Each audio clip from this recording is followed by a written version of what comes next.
Yo tout le monde. Bon, je te retrouve aujourd'hui pour te parler d'investissement long terme, comme tu as pu le voir sur le titre, et d'analyse fondamentale. Cette série, elle va être complémentaire en fait avec mes deux premières, qui sont donc sur les sites de trading et sur le trading en lui-même, hein. Si tu as regardé les vidéos, tu l'as compris. Sinon, je t'invite à les regarder si ce n'est pas fait. Mais avant tout, comme d'habitude, n'hésite pas à liker la vidéo, à partager, à commenter, à me dire s'il y a des choses qui te bloquent, si tu veux que je parle de certains sujets. Bref, tu connais la musique de toute façon. Ne perdons pas plus de temps et rentrons dans le vif du sujet. Donc, l'investissement long terme, en fait, ça veut dire que tu vas acheter une partie d'une entreprise, acheter une partie de son projet et une partie de sa blockchain. Mais très souvent, la plupart des projets sur lesquels tu vas investir de l'argent ne sont pas encore sortis. Et c'est ça qui est très dangereux avec l'investissement long terme, pour la simple et bonne raison que tu peux potentiellement tomber sur un scam où le projet ne sortira jamais, où la team de dev n'est pas capable en fait tout simplement de suivre le projet. Donc tu vas utiliser l'analyse fondamentale pour ça. L'analyse fondamentale, c'est simplement regarder comment est l'entreprise. Est-ce que c'est une entreprise qui est sérieuse, qui paraît sérieuse en tout cas? Est-ce qu'elle est active sur les réseaux sociaux? Est-ce qu'elle donne des news régulières? Est-ce que la team de développeurs est une bonne team de développeurs? Est-ce qu'ils ont de l'expérience ou est-ce que c'est les premiers randoms venus? Donc voilà, ça c'est très important de le regarder. Bon, ça comprend plein d'autres points que je ne vais pas te lister pour la simple et bonne raison que cette série, elle va servir à ça, à lister tous les points de l'analyse fondamentale en détail et comment l'utiliser. Mais voilà, ce qu'il faut comprendre, c'est que potentiellement, tu vas investir sur des projets non sortis. Donc potentiellement, il y a le risque qu'ils ne sortent jamais. Alors en tant qu'investisseur long terme, ça ne veut pas dire long terme, ça ne veut pas dire que tu n'as pas de limite. Pas de limite de temps, hein, j'entends. En tant qu'investisseur long terme, tu dois, tout comme un trader, avoir un plan d'entrée et un plan de sortie. Tu dois savoir ce qui se passe si ça se passe bien. Tu dois savoir à combien tu veux sortir du coin en bénéfice, mais aussi si ça se passe mal, si l'entreprise n'est pas capable de fournir le projet, si elle n'est pas capable de fournir le coin, de terminer le coin en fait.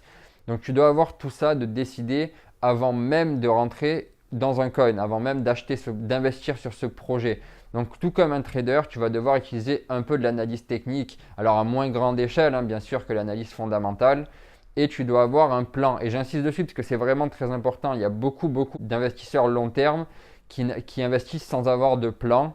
Mais quand tu es investisseur long terme, tu dois savoir est-ce que tu vas investir sur un mois, sur un an, sur 5 ans, sur 10 ans. Bon, dans la crypto-monnaie, il y a très peu de chances que ce soit sur 10 ans. En général, ça va de 6 mois à 2 ans, mais rarement plus. Et comment tu vas réagir s'il y a un problème? Est-ce que tu es prêt à accepter une perte et de combien cette perte tu es prêt à accepter au maximum?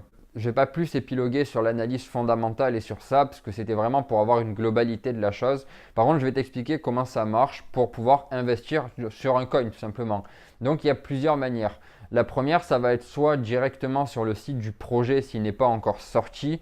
Donc, par exemple, moi, j'avais investi il n'y a pas si longtemps sur Avinog. Bon, c'était vraiment un petit investissement, parce que c'était juste pour voir ce que ça donnait. Je ne sais même pas où ça en est, pour te dire, je n'ai même pas regardé, je ne sais même pas où ça en est.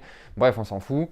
Donc, tu vas soit investir sur le site directement du projet avant même que ce soit sorti. Donc, c'est les préventes, en fait, ce qu'ils appellent les préventes, qui te permettra d'avoir un très bon prix, vraiment un très très bon prix. Et là, ça parce qu'il te faut ton wallet personnel. Donc, en général, ce sera un MyEther wallet qu'ensuite tu vas transférer sur ton wallet vraiment personnel. Alors, je déconseille les wallets sur téléphone ou ordinateur pour la simple et bonne raison qu'ils sont tout le temps connectés à Internet, donc potentiellement piratables.